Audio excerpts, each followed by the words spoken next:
Gauhati university post graduate students यूनियननि बारग' AGS Helena सरगियारिया दिनै यूपीपीएलआव जयेन जाबाय।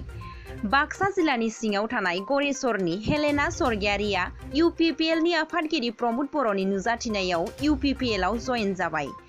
गौहाटी यूनिवर्सिटी साइकोलॉजीनि बारग' फरायसा, हेन्डिक गर्ल्स कलेज स्टूडेंट्स यूनियननि बारग' आफादगिरि, Gauhati university post graduate student यूनियननि assistant general secretary Helena Sargiary यूपीपीएलआव जयेन जानो मोननानै जोबोर गोजोननाय फोरमायो। लोगोसे बयखौबो यूपीपीएल राजखान्थि हान्जायाव जयेन जानो खावलायो। फार्स्ट अफ अल आं नोंथांखौ थेंक यू होबाय।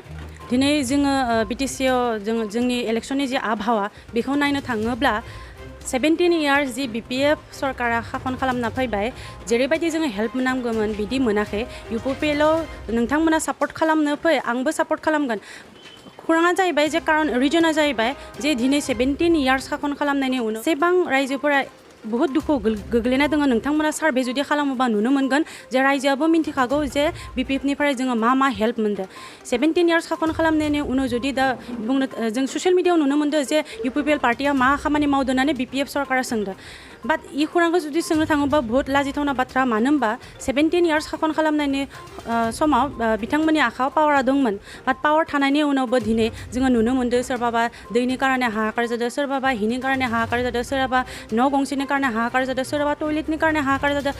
अकल बिनोल' नङा, जोङो उथ्रिबोनाय जि यंग जेनेरेशन स्टुडेन्टफोरखौ जुदि जों नायनो थाङोब्ला बिथांमोना जेरैबायदि हेल्प मोनांगौ बेखौ मोनाखै। दा जोङो MA BA HS पास जानाय स्टुडेन्टफोराबो ओरैबायदि गोग्लैसोना दङ। मानो होनबा बिटिसिआव जोंनिया माने जेरैबायदि जों हेल्प मोनांगौमोन बिनि एक माने स्किमानो गैया। दा गामि भितराव जुदि जों नायनो थाङोब्ला किसुमान पेसेन्ट जायफोरा बेमार जाबाबो दलं हामैनि कारणे पेसेन्टखौनो हस्पिटालालासे लाबोनो हाया। बेफोरबायदि कारणावल' नङा, आरो जोङो आइजोखौबो जुदि नायनो थाङोबा आइजोखौ नुनो मोनगोन जोङो जे अनलि महिला कमिटि अर्थात आइजोनि मोनसे कमिटि दाना दोनगोन। बाट बिनिफ्राय जोङो मा मोनदों? जेबो मोननो थाङाखै। अनलि खासे खानियाल' माने खुन्दुं मोनगोन, आरो बे खुन्दुंजोंथ' माने न'खर गंसेखौ सुफुंनो हाया। आरो खायफा खानिया माने हि दादों, हि दानानै माने निजेखौनो सेटेल खालामदों। बाट बेयो निजानि माने साक्सेसनि कारनेसो। जोङो यंग जेनेरेशना जों इखौनो नुनो मोनदों जे जोङो 17 इयार्स थांखांनायनि उनाव जोङो मा मोनखो? जोंनि माने ब्रेनाव मोनसे कुइसन फैदों जे बीपीएफ सरकारा जोंनो मा होखो? स' बिनि थाखाय जोंखौ रावबो फर्स खालामाखै। आङो दिनै यूपीपीएलखौ माने सापर्ट खालामनो हारसिंनो ओंखारबोदों। आंखौ रावबो फर्स खालामाखै।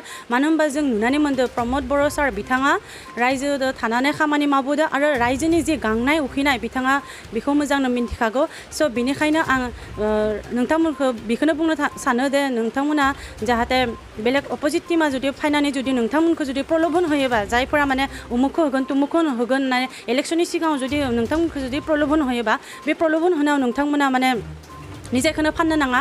नोंथांमोना साननानै नाय जे जाय केपेबोलखौ होबाथाय जोङो गावनिल' नङा समाजनि कारनेबो हेफाजाब जागोन।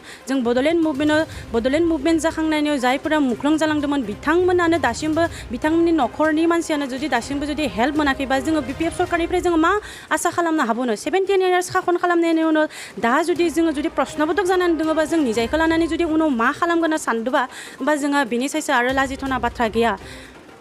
आरो जों नुनानै मोनगोन जों जुदि दिनै साकरि नागिरनायानो जा जियानो जा स्किम गैया, आइजोफोरनियानो जा जेरैबो एख' मोजां स्किम गैया। नायनो थाङोबा जोङो गासिबो जोंनि बिटिसिआव माने साइकोल'जिस्ट साइकाट्रिस्ट मोजां गैया। मानो होनबा बिथांमोना प्रपार काउन्सिलिं केरियार काउन्सिलिं माबायदि खालामबा यंग जेनेरेशनखौ जोङो आगबरहोना लांनो हागोन इयुनाव, बेफोरबो गैया। जेबो बिदि स्किम नुवाखै। मोननैसो PPT लानानै जुदि बुजायनो हागोन, बेबो माने इडुकेसनाव माने जायफोरा फरायगासिनो दं बेफोरबायदिथ' जाया।